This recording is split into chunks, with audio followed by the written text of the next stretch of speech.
Hey everybody, welcome to part 2 of the history of the Lower Lone Pine, starting here at Saltdale. I hope you enjoyed the last segment. If you didn't see it, I'll link it in this segment. We'll go ahead and head down to the tracks and start from there. Come on along. All right. We have moved up to Saltdale, and that spur right there, where those cars are, that originally served a salt mining operation that was in place. You can see all the old abandoned works for it out there on the lake bed. Interesting to note, the plant wasn't called Saltdale. It went through a few owners, and I believe the last one was Long Beach Salt.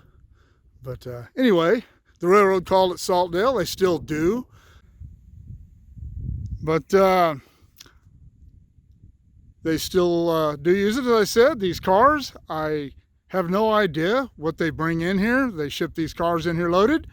They use that little facility there to unload the cars and load it onto trucks. But anyway,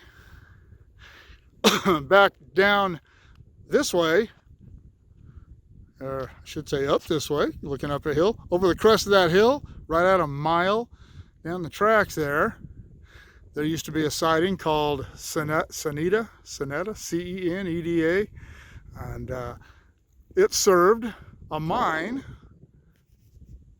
that was in that canyon over there, and that is called Last Chance Canyon. There was a clay and pumice mine up there that used an incline railroad to go from the bottom of that canyon up to where the mine was.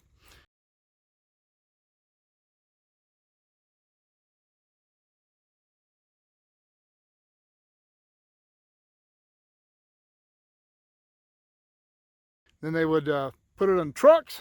This was in 1937 to 1948. And they put it on trucks, drive it down the dirt road to the siding at Ceneda, and put it on trains. So that was Ceneda, and this is Saltdale. All right, moving on out. Well, I came out here a few days after I shot the footage up at the tracks here at Saltdale, and they're actually doing some loading out there. I went down there and talked to the gentlemen doing it, and they haul ammonium nitrate out of here. That's what's in the cars. They bring it in, and the trucks haul it out to be used in the manufacture of explosives for the mining industries around here. So now we know. Mystery solved. All right. Well, we have moved on up to Garlock. This is looking east out toward the end of the line, and that is looking west.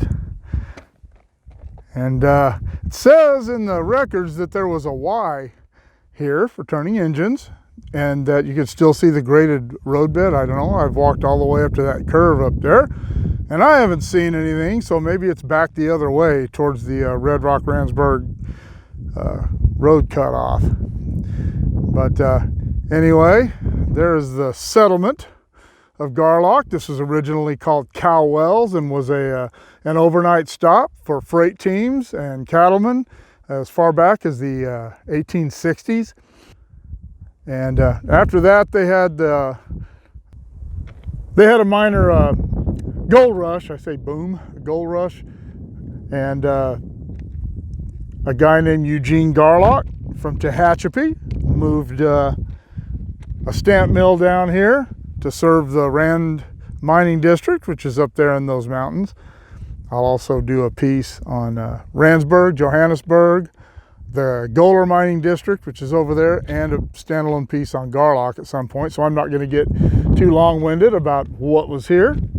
But there's one more interesting thing right up here where those mounds are. I'm going to walk up there and show that to you. I should note too that by the time the railroad was built, Garlock had pretty much already died out. The stamp mills had been moved up to Randsburg and Johannesburg, And when the railroad came through, it brought a couple of businesses with it, but not much. By 1958, the entire thing was off the timetable, and anyway, wasn't a big deal after the railroad came. Okay, up here what I wanted to show you is this is the ruins of a cyanide plant that was built in 1931. No record of when it stopped operating. It was never a big source of revenue for the railroad, I know that. But anyway, I will do a little scrounging around down there when I do the standalone piece on Garlock. I just wanted to include this for those of you who may not see the standalone piece later. I hope you all do. I hope everybody who watches this watches all my videos. Anyway, the ruins of the former Garlock cyanide plant. All right, we're up a little ways from Garlock, and the reason I want to stop here, you can see the tracks. You can see the tracks winding their way up here. And that is a road over there. It's called Keeler Road, and it goes up to Randsburg, which is right up there. Then over there, that little house, the buildings you can see over there, that is Johannesburg. The reason I wanted to stop here is right there across the street. You can see all the piles of dirt and stuff, and these were diggings, tailings and stuff from mining that was going on over there. Garlock itself, the Keeler wash was actually kind of a small boom they had here. And I just found it interesting that the Southern Pacific line never served any of those mining interests. For all the mining that went on around here, they never got involved in that. Now the Santa Fe built a line from Kramer Junction out down along Highway 58, the intersection of 395 and 58, up the hill to Johannesburg. But that was built, I believe, in 1898. I actually have a book on that. I'm going to do a piece on that line at some point. But it never went past Johannesburg. All right, we have moved up to the crossing at Highway 395. For those of you not from California or from California and don't know, Highway 395 runs from Victorville in the south, where it connects to Interstate 15, and that is that way. If you go up that hill there, that is Johannesburg up there, a little settlement. Randsburg is over there. But anyway, if you go up that way, that is 395 north going that way, and that goes up to Reno. It's a beautiful drive. If you ever have the opportunity to take it, it goes along the base of the Sierras. It's really pretty cool. But anyway, this is a place called Teagle Wash, I think this is called. And this goes up, loops around over there, and goes out to Searles. And this is the Union Pacific crossing. We have no AC power out here. This is pretty isolated. So we use those big solar panels, and should they fail, because they get bird crap all over them, we have a little wind generator. And should that fail, there on the back of the house is a propane generator. So we have 3 sources of power out here to keep the batteries running, keep the crossing operating. A little dragon equipment detector right there. But anyway, this is the crossing at Highway 395.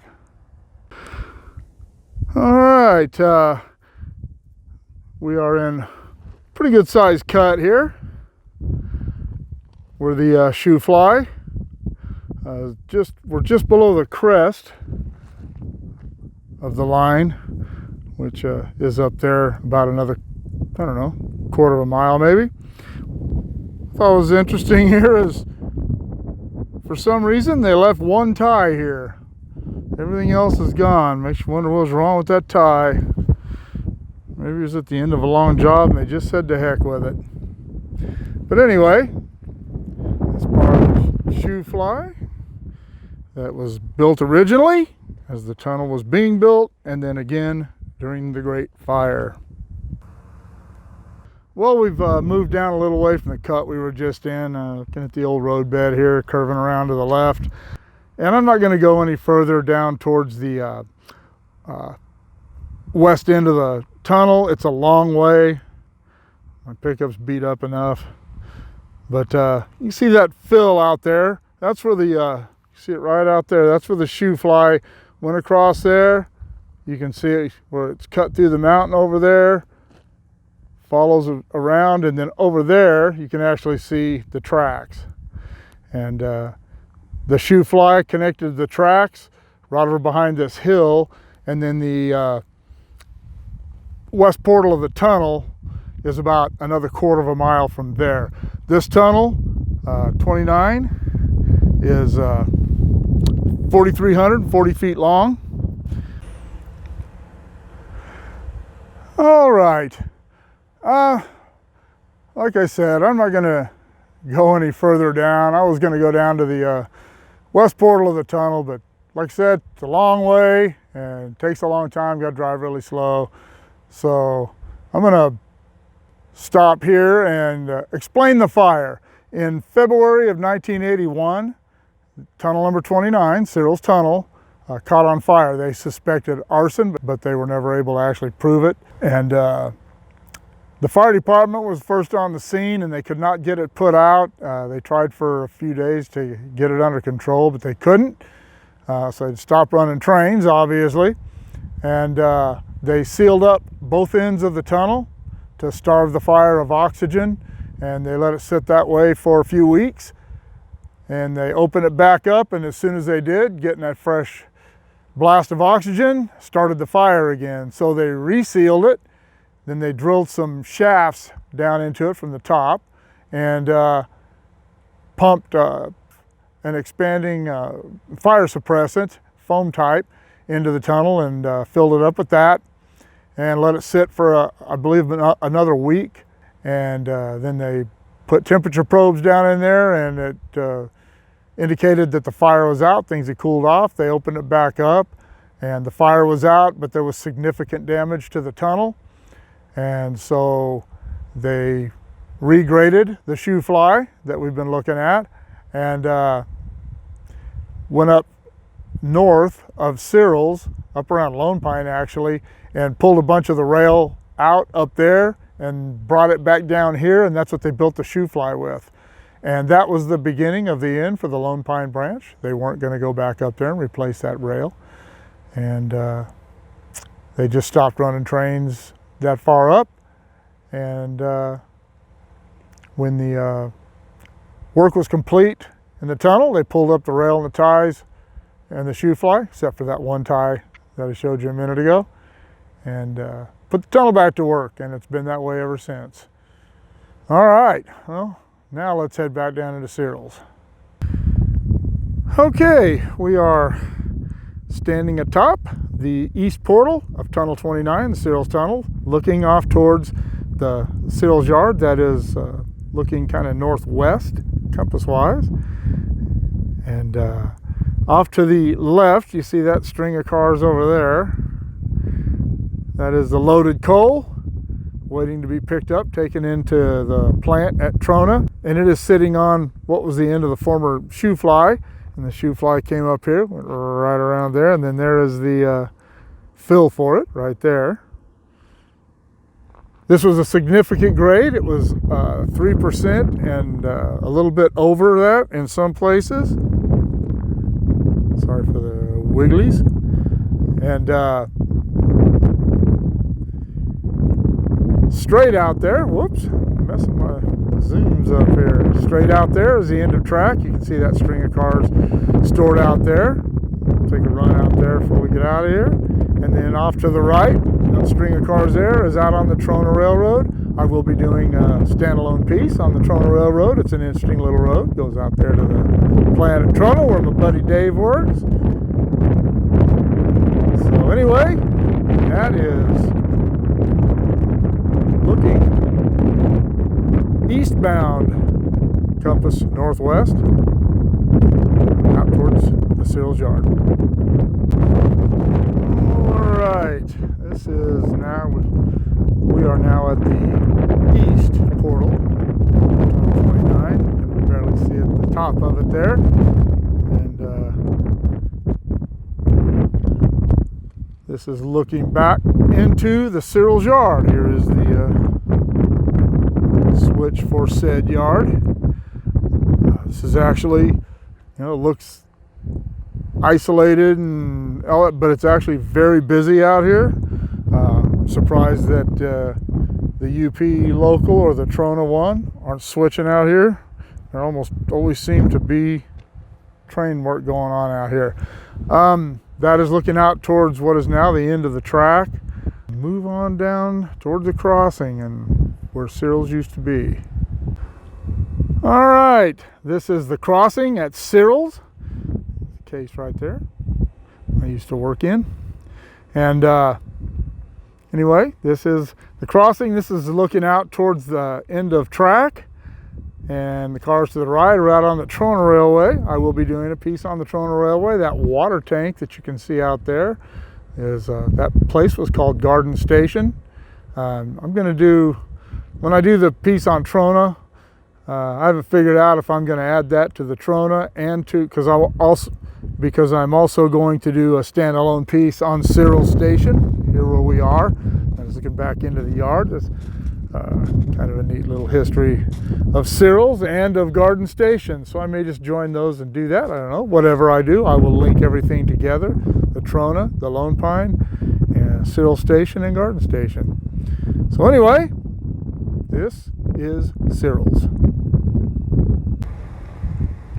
All right, well, that will conclude my little exploration and tour of the lower section of the Lone Pine Branch, the Owenyo Branch, the Jawbone, whatever you want to call it. We are at the end of track. I had no idea the track extended this far. Still, that cut of cars behind me is almost 2 miles long. They're being stored here. And Highway 395 is only maybe 300 or 400 yards over there. Jets. But anyway, thanks for coming along. I hope you enjoyed it. If you have any questions or comments, I'll leave them below. I will link anything that I have that's associated with this in the description below, and hopefully you'll check that stuff out.